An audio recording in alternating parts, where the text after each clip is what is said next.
Hello, it's me. I've been wondering if after all that you and me.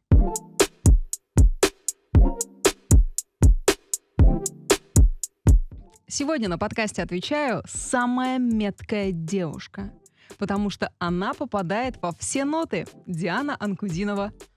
Привет. Так меня еще не объявляли. Нормально? А слушай, я когда придумывала подводку, я еще в первую мысль подумала, что можно сказать так, что Диана — это девушка, которую лучше 100 раз услышать, чем 1 раз увидеть. Ну, потом думаю, они сочтут, что я тебя страшненькой назвала. Нет. Да. Так что тебе не подходит, больше меткая девушка. Ты попадаешь во все ноты. Обалдеть. Я обалдела от твоего голоса. Очень крутой. Сейчас или когда пою? Сейчас тоже хороший. И я уже предложила Диане работать на радио, потому что очень хороший, глубокий, приятный голос. У тебя тоже. Да? Спасибо. Я сейчас буду стараться весь подкаст, чтобы у меня был хороший голос. Дорогие друзья, сегодня у нас... Раз. Не, серьезно, слушай, я сейчас знаю, что за тобой следят очень многие талантливые люди, которые хотят пробиться, пройти куда-то далеко, победить в разных конкурсах и получить, такой же уровень успеха, как минимум, как типа у тебя. заявить о себе. Да, и вот сегодня я позвала тебя как эксперта, чтобы мы нашли ответ на вопрос, как выигрывать шоу талантов. Ага. Я когда-то тоже задавала себе этот вопрос. И нашла ответ. Да, конечно. Со временем, с опытом.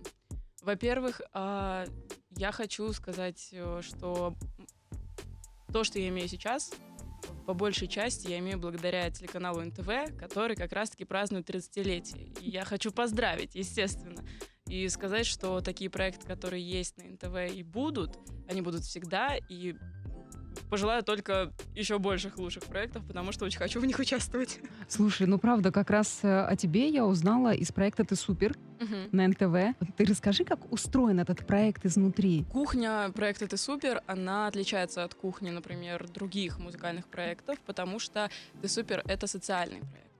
И отношение к детям, оно, немножечко другое. Так, а как это? Мы особенные все. Каждый. И к нам относятся, у нас есть психолог, не просто для того, чтобы не волноваться на сцене, а для того, чтобы как раз прорабатывать какие-то свои детские травмы, еще что-то. И общение с педагогами, оно тоже подразумевает именно что-то такое тоже очень человеческое. И поэтому мне, например, на проекте «Ты супер» было намного комфортнее, чем в других проектах, потому что там, прям как семья. Ты приходишь, и есть какие-то свои возможно, приколы, но по большей части это доброжелательная атмосфера. А тебе сейчас сколько лет? 20. 20? Ну ты даешь! Вот это уже все. Ты что, там кости не ломят? Нет? Спина не болит еще? Периодически. Понимаю, мне больше 30, поэтому ничего страшного. Слушай, я просто к чему спрашиваю? Тебе сейчас 20. Со скольких лет ты участвуешь в конкурсах? Я участвую в телевизионных конкурсах. Да. В телевизионных конкурсах, в больших, я участвую с 13 лет. С 13. Я сейчас спрашиваю для того, чтобы, например, мамы, которые слушают, они могли вычислить примерно, в каком возрасте можно туда отправлять. Как тебе было в 13 лет на шоу? В 13 лет я попала на шоу «Голос» и «Голос дети». Мне тогда было, во-первых, очень интересно, потому что это что-то абсолютно новое, это прям заграничное что-то, какая-то огромная мечта, которая, казалось, никогда не исполнится. И поэтому я очень сильно горела тем, что вообще происходит. Не могу сказать, что я сейчас не горю, но сейчас немножечко поспокойней. Ты сейчас уже понимаешь, как это работает, мне кажется, да, ты более осознанно скорее, да? Да, конечно. И если говорить про то вообще, во сколько можно попасть на проекты, это не обязательно 13 лет, это можно и... смотря со скольки лет проект берет детей. Да там знаешь, в чем фишка? Просто мир, мне кажется, разделяется на 2 половины. Кто-то говорит, что ребенка отдавать в таком возрасте, это слишком рано забирать у него детство, 10-12 лет и так далее. Это зависит от ребенка, да? если честно. А каким должен быть? Кого можно отдавать? Я например, по себе как я сужу, мне было намного интереснее участвовать в каких-то проектах и конкурсах, например, даже в те 7-9 лет, нежели бегать во дворе и играть со сверстниками. Слушай, есть в этом что-то. Надо присматриваться к ребенку, да, больше? Естественно. Как ты считаешь, как может конкурс «Шоу талантов» повлиять на жизнь артиста? Очень сильно. А может как-то негативно повлиять, например? Негативно тоже может, потому что разные ситуации бывают, и конфликты бывают, и иногда от человека тоже зависит, если человек что-то не то, не так сказал, сделал. Но чтобы идти в такие проекты, все-таки нужно иметь какую-то уверенность в себе. Уверенность в том, что ты не облажаешься. Вот. В 10 хотя лет бы ее какую-то. хоть отбавляй. На самом деле в 10 лет этой уверенности больше как будто. Потому что Согласна. у тебя нет такого страха, у тебя нет как будто бы понимания, что там миллион человек на тебя смотрит. И намного легче это вообще воспринимается. А знаешь, какой еще вопрос родители задают, например, про детей? Кажется, что все это бесплатно, но у них есть ощущение, что все-таки надо платить за эти конкурсы. Сколько денег готовить родителям, чтобы отправлять детей? Брать Нет. кредит? Но если мы говорим про обычные конкурсы, там, не знаю, краевые или международные, не телевизионные, они по-разному вообще все работают. Но есть платные конкурсы, где ты вносишь какую-то сумму, типа там несколько тысяч рублей, где-то подороже, смотря какой конкурс. Но если говорить про телевидение, тут тоже очень такая спорная тема, потому что про проекты «Супер» на НТВ я точно могу сказать, что там абсолютно ноль. Типа ни за проживание, ни за участие, ни за какие-то проходы куда-то ты ничего не платишь. Как минимум, потому что мы такие дети, у которых, навряд ли есть что вообще дать. Вот, если говорить про другие какие-то проекты, там уже, как сказать, где-то надо платить, где-то не надо. Но Короче, это настолько прям та кухня внутренняя, что я даже не знаю, можно ли прям взять и так, типа, Конечно, бабахнуть. конечно, мы же на подкасте, тут можно все бабахнуть. Не, я понимаю, да, что есть и такие проекты. Вот в «Ты супер» там бесплатно. Да. А там нужно быть каким-то особенным ребенком, чтобы туда попасть? Или все, кто хотят, могут туда отправиться? Не все, кто хотят. Это Мгм. социальный проект.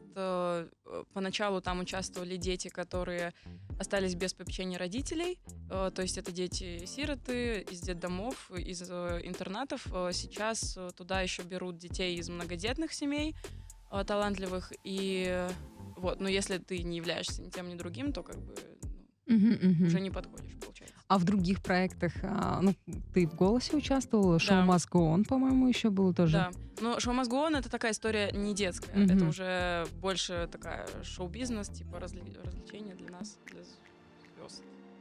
Для уже состоявшихся людей в этом мире. Ага. Слушай, а как вот там себя позиционировать лучше? Ты приходишь на кастинг, у меня вот есть подружка, которая ходила на шоу «Голос». Мгм. Она очень круто поет, у нее такой джазовый вокал, Мгм. поет классно, мы вообще не сомневались в ней. Мгм. И она потом рассказывает, я пришла на кастинг, и между мной и еще одним претендентом сделали выбор очень быстро.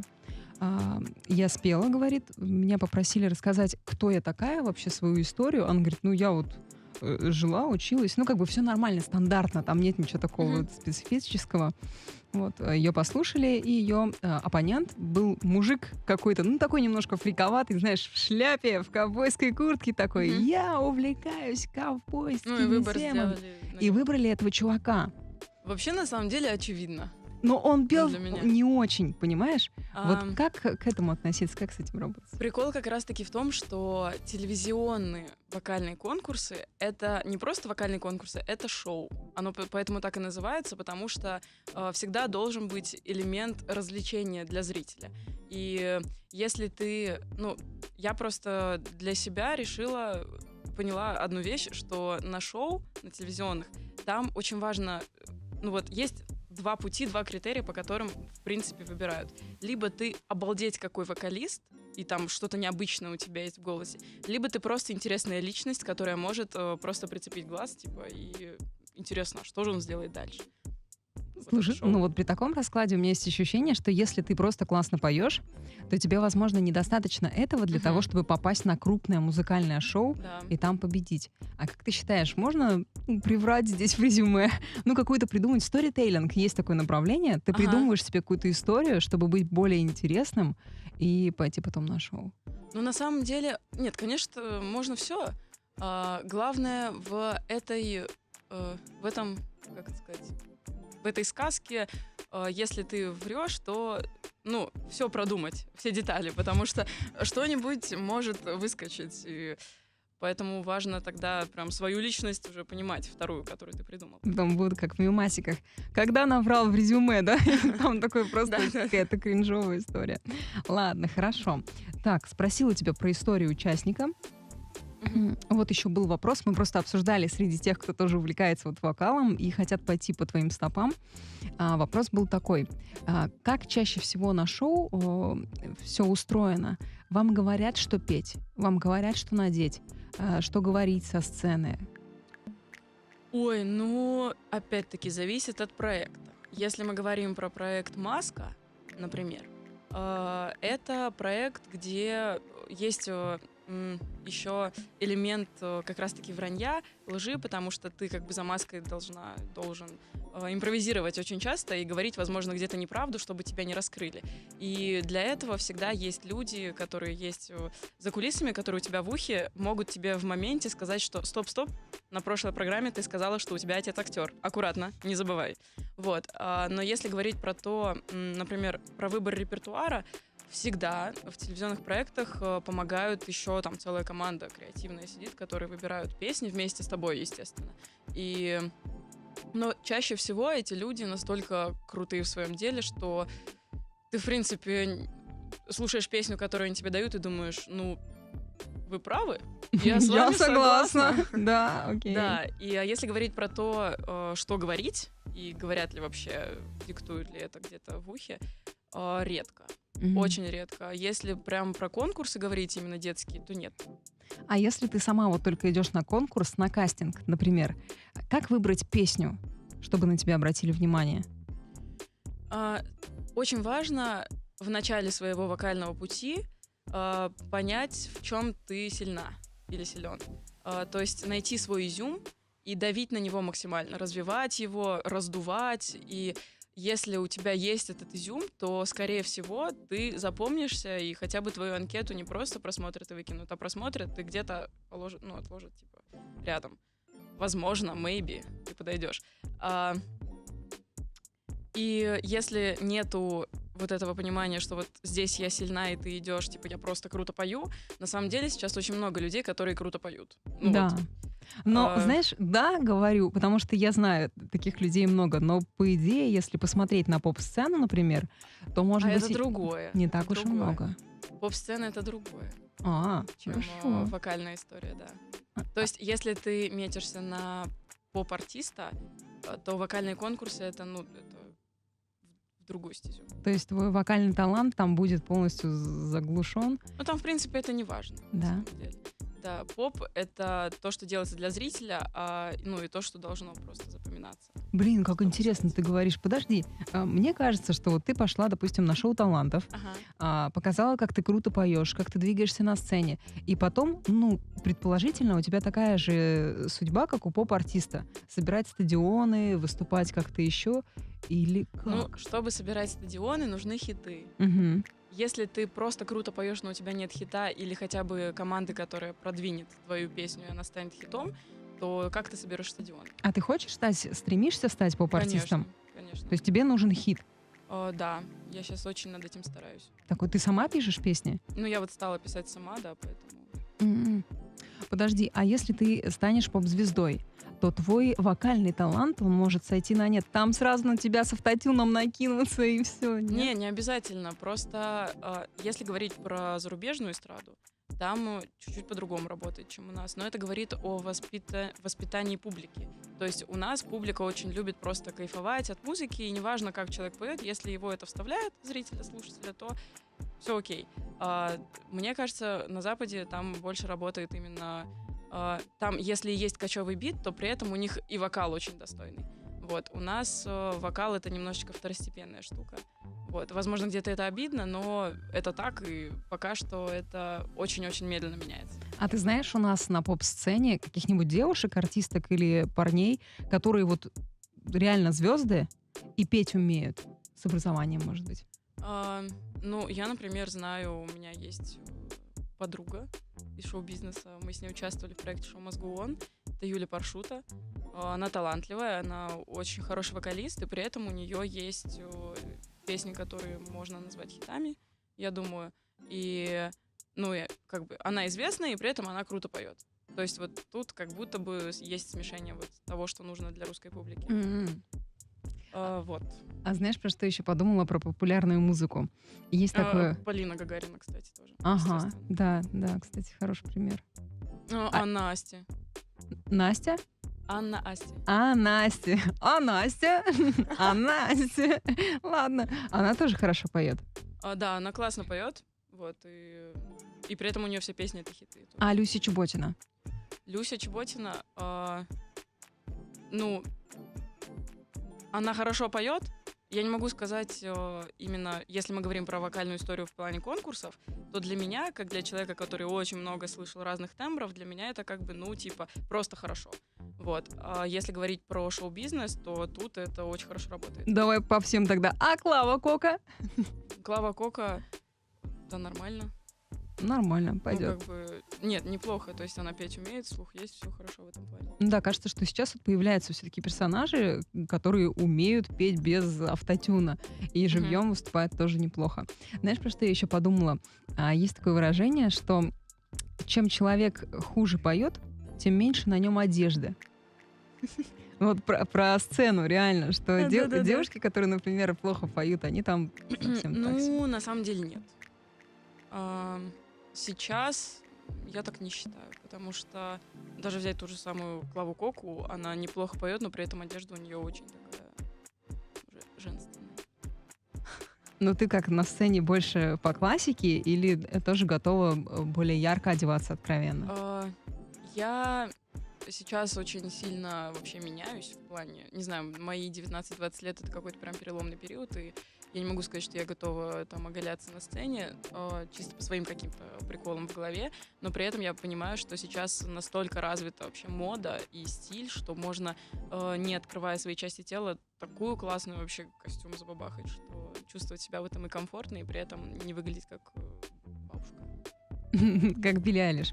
Не, Билли Айлиш, она крутая, кстати. У нее Не, вот она стиль крутая. такой тоже. Ты видела? Да, Мешковатый. У нее конечно. там даже есть какая-то идея. Да. Тебе нравится? Да, мне нравится. Он такая Мне прям нравится в стиль. этом плане еще Катя Айова, Елка, это тоже вот тот стиль. Да, у них так немножко в Очень Японию вот у необычно. Айовы там Мгм. уходит это все. Во, кстати, а если идешь на кастинг, как выбрать одежду для кастинга? Может быть, по той схеме, типа, чем меньше, тем лучше? Нет. Вот в вокальных конкурсах как раз-таки это не имеет значения. Да. То есть я знаю очень хороших вокалистов, которые, ну, скажем так, в теле, они там не оголяются, и при этом они проходят вокальный конкурс, и очень круто, потому что у них есть харизма и вокал. То есть здесь прям харизма очень много дает на самом деле. Если ты энергетически можешь привлечь глаз жюри, как минимум, это значит, что на шоу твое выступление точно зайдет. А, кстати, вот форма актера, она не актера, а вокалиста, она играет роль? Вот я пример с Адель. Форма одежды? Ну, телосложение, скажем так. Я Адель вспоминаю. Она, мне кажется, она такая роскошная была. Ну, для меня, по крайней мере, она была такая роскошная, мощная такая женщина, ну, скажем, с формами. А сейчас она похудела и стала такая Типа как все? другая. Влияет ли это на ее вокальные данные, как ты думаешь? Ну, вообще, телосложение, оно влияет на вокальные данные. Например, если взять, я не знаю, фигуристов, там, гимнастки, у них же это влияет. И у меня, например, тоже, я в последнее время очень сильно похудела, и мне, если я не занимаюсь вокалом и не изучаю свое тело в моменте, то мне, например, трудно на старых базовых настройках петь в новом теле. А что Вот. меняется? Откуда звук? Что там? Меняется именно твое... ну, то есть ты, когда вкладываешься в звук, он там формируется у тебя духовой столб, вот это вот все, то есть диафрагма. И если ты сильно похудела, то очень часто бывает так, что у тебя просто нету сил, как будто бы. Да, и поэтому нужно просто в этом новом теле к нему привыкнуть и понять, откуда брать эти силы в этом теле. Вот.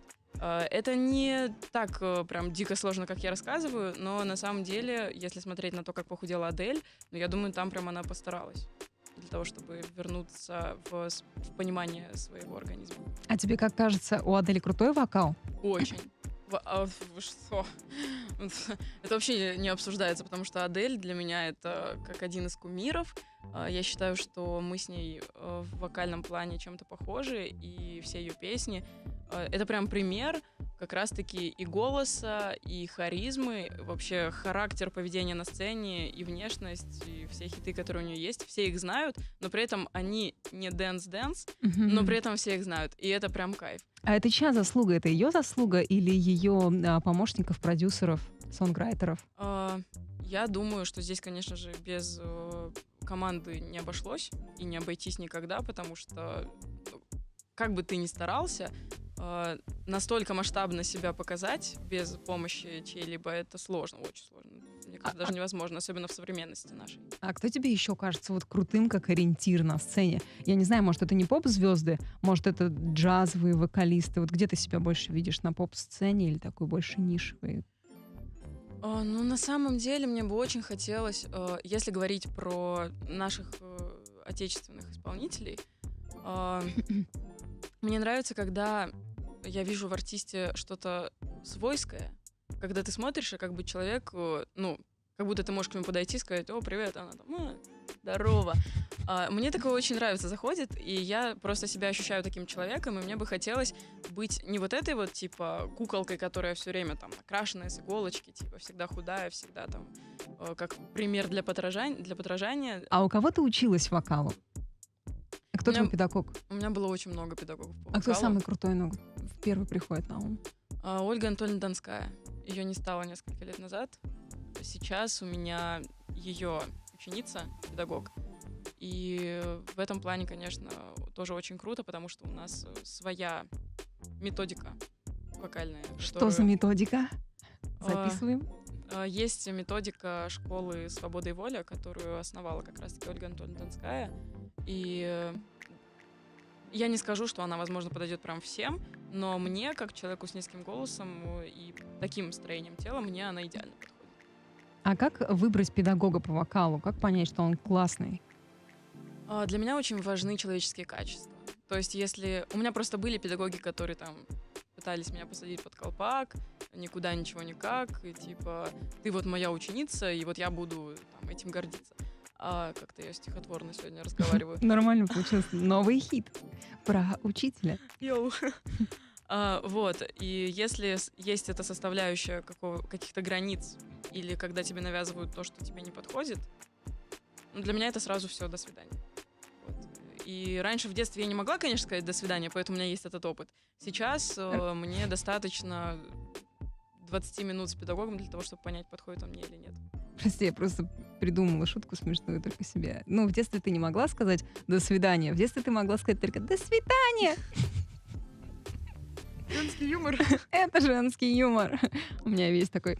Ладно, хорошо, слушай. Ну и вообще вокальный педагог по вокалу, очень важно, чтобы, когда ты с ним занимаешься, тебе не было больно, тяжело.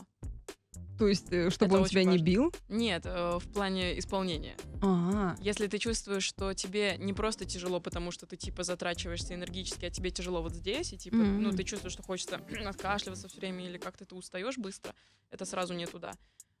Профессиональный вокалист может петь сколько угодно, и он не должен уставать.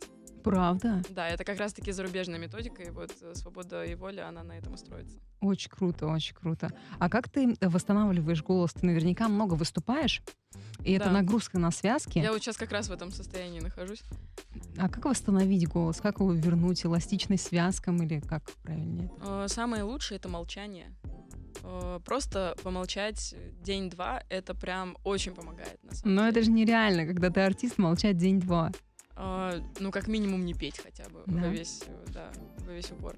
Но если говорить про вот сиюминутно восстановить голос, во-первых, это фониатор. Всегда хотя бы раз в полгода у вокалиста должен быть осмотр у фониатора для того, чтобы понимать, в каком состоянии аппарат, и для того, чтобы понимать, в какие моменты что нужно дать здесь, вот этой штуке, связочкам, для того, чтобы они чувствовали себя комфортно. И, например, у меня вот был недавно тур, и после там 6-го концерта, вот этих всех недосыпов, перелетов, у меня, естественно, это все сказывается на связках. И когда ты едешь в поезде, а там вот эта вот пыль, и ты все время просто очень сложно находиться в этом состоянии.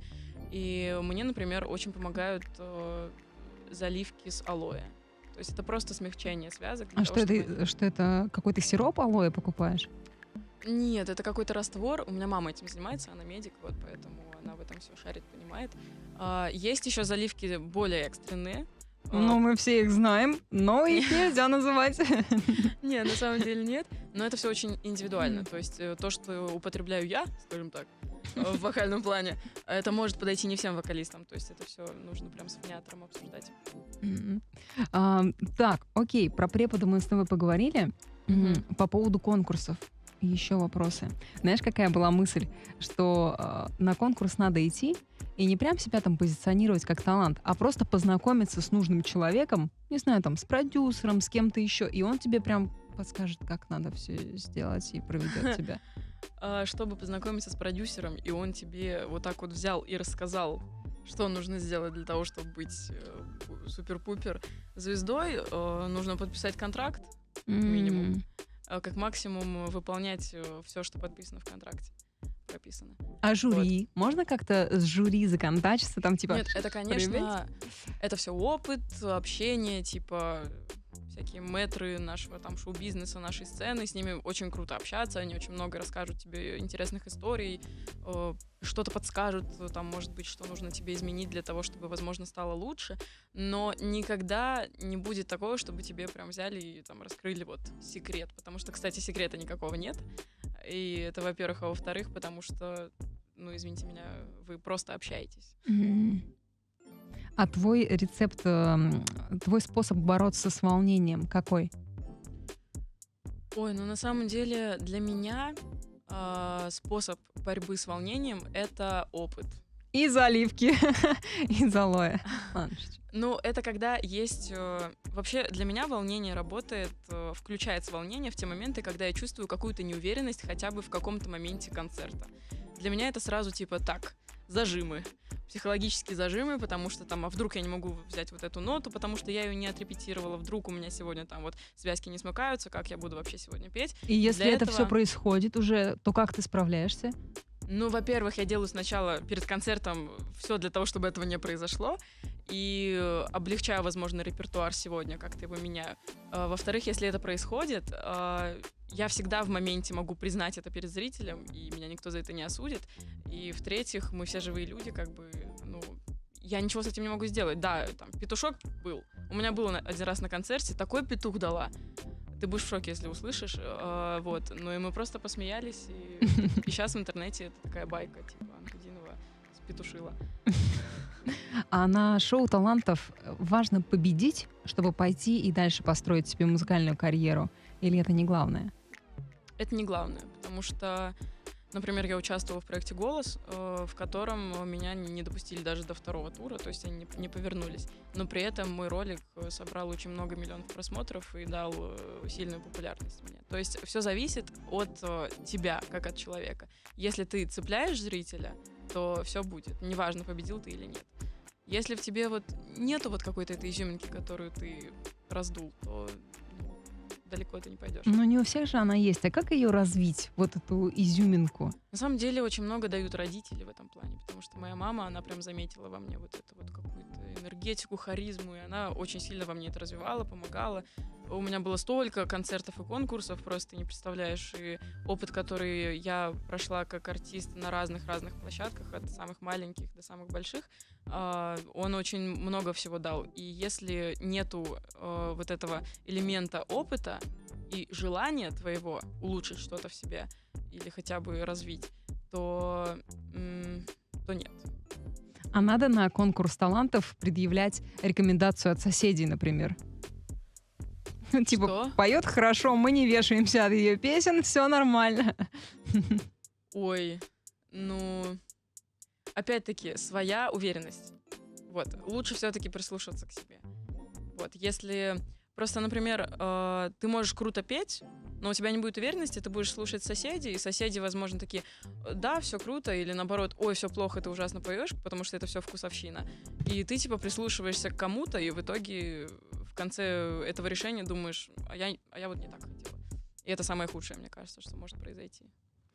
Ну, сейчас ты уже чувствуешь, что у тебя вроде как получилось, что ты уже популярна, и твой талант, он начинает только как ком, знаешь, Набирать обрастать, набирать обороты, что ты уже практически звезда, вот как ты и хотела. Ты чувствуешь, М-м. что это есть? Нет, потому что у меня пока что, к сожалению, нету элемента, а, когда на концертах люди поют твои песни. Да, то есть для меня это очень-очень много значит, и если когда-нибудь на моем концерте зрители начнут петь за меня песню, для меня это уже будет значить, что мы типа какую-то ступеньку прям большую прошли.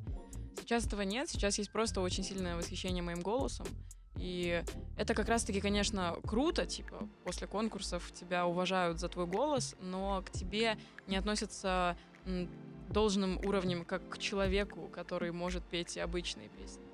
И это, конечно, тяжело. Но есть же такое, есть поп-музыка, а есть нишевая музыка. Знаешь, вот есть джазовые вокалистки, например, там Нинока Тамадзе, слушала, и вот у них другая же публика, и они тоже имеют своего зрителя, очень круто зарабатывают, мне кажется, даже... Это да, но тут еще зависит, мне кажется, от того, чего ты хочешь. Типа, я просто... Мне очень хочется, я вижу свои концерты, вообще там свое шоу в будущем, именно вот в какой-то определенной атмосфере. И если я иду по своему пути и чувствую, что мы не идем к той атмосфере, то для меня это уже... А какая это атмосфера? Что это за шоу? Ну, во-первых, у меня есть абсолютная картинка концепции моего шоу, которое, возможно, состоится в ближайшее время в большом каком-то зале.